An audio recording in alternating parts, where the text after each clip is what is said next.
channel. My name is Jessica from the blog ThriftyMamaHarding.com. I'm so excited to have you guys back.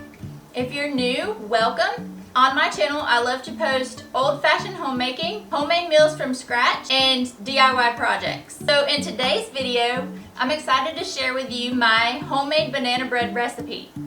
This recipe has been passed down from my grandmother. She's been using this recipe a very, very long time. I remember as a kid, every time I would go to her house, she would have this recipe on the table. Everybody loved it. It was just something we always looked forward to when we went to her house. Now that she has passed and gone, I now use it in my own home to keep that tradition alive.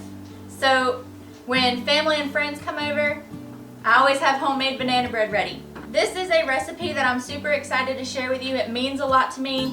It's the best banana bread I've ever tasted. And I'm not just saying that because I'm making it.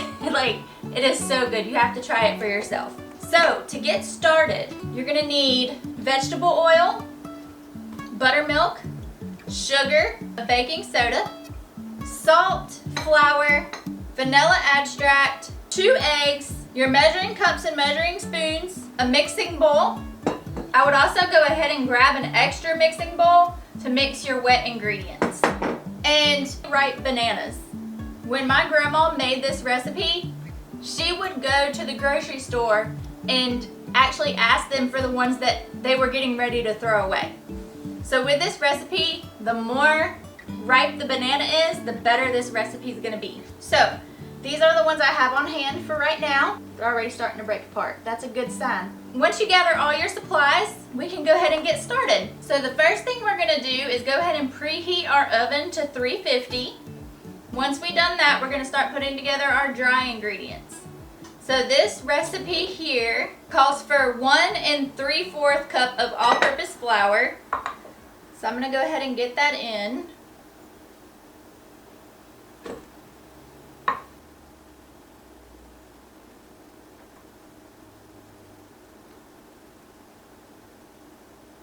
You're going to want 1 1/2 cup of sugar.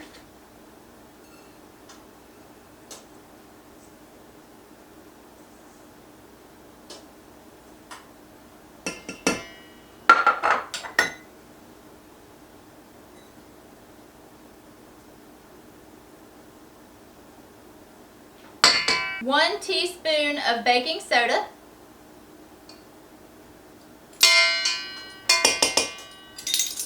And 1/2 teaspoon of salt.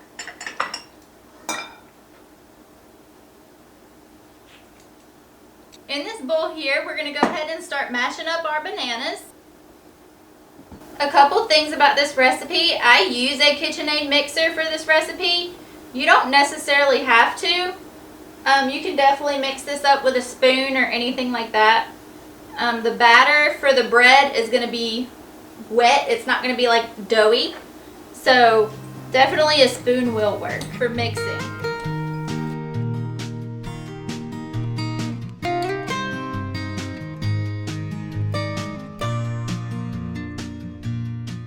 We got our 2 mashed up bananas. We're going to go ahead and add our eggs.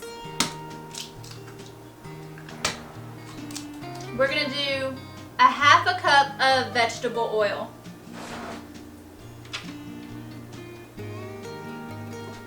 So now we're going to go ahead and add the buttermilk. So the recipe calls for 1/4 cup of buttermilk plus 1 tablespoon of buttermilk. I don't know why. I never knew why. I never asked why. But to me, I feel like that is like one of her secret ingredients. I don't know. So I go by exactly what she says. And I do 1/4 cup of buttermilk and 1 tablespoon of buttermilk. I don't know why it's any more or any less than that, but I feel like buttermilk really does a great job with giving breads of any kind just extra flavor, extra texture. It's so good. Last but not least, we're gonna add 1 teaspoon of vanilla extract. Now that I have my dry ingredients and my wet ingredients separated, I'm just gonna give this a little whisk to go ahead and start incorporating the ingredients. Get them mixed up really good. I'm gonna go ahead and whisk this a little bit. because I personally like those eggs beaten up just a little bit.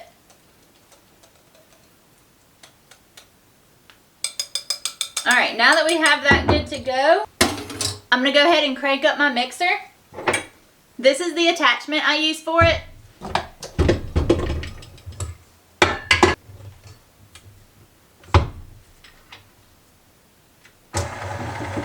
And we're just going to slowly pour in our wet ingredients.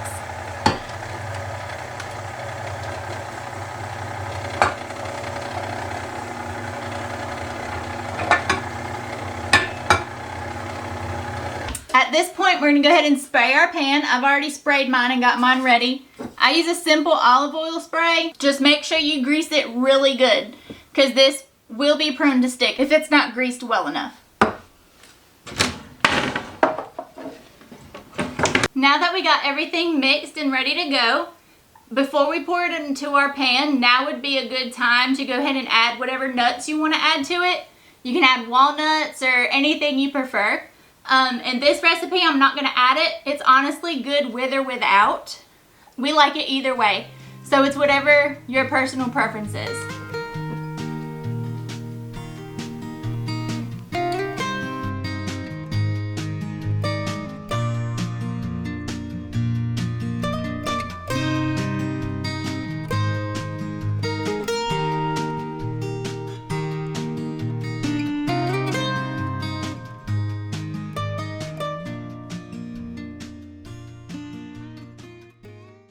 The banana bread is now ready to bake, and it's going to go in the oven for 60 to 65 minutes.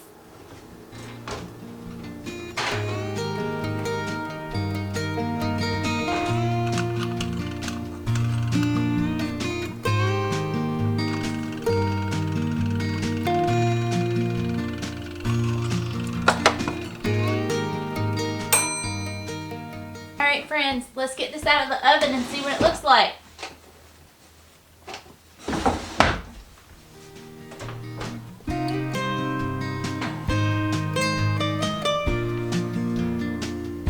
Gosh, it looks so good.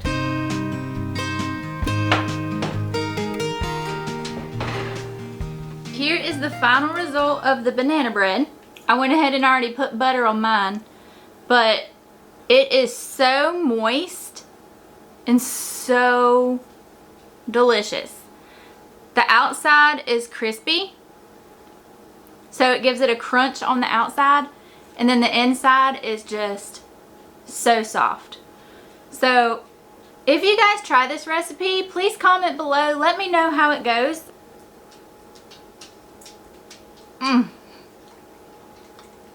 So good. Well, I will actually have this recipe posted down in the description box below. It will be on my blog. You can find it at www.thriftymamaharding.com. Thank you guys so much for hanging out with me. If you like these videos, please be sure to subscribe. And until next time, I'll see you in my next video. Can I tell you what's been on my mind? Sick and tired of the 9 to 5 in the city life. Hey darling, we could get out of town, see the beautiful world.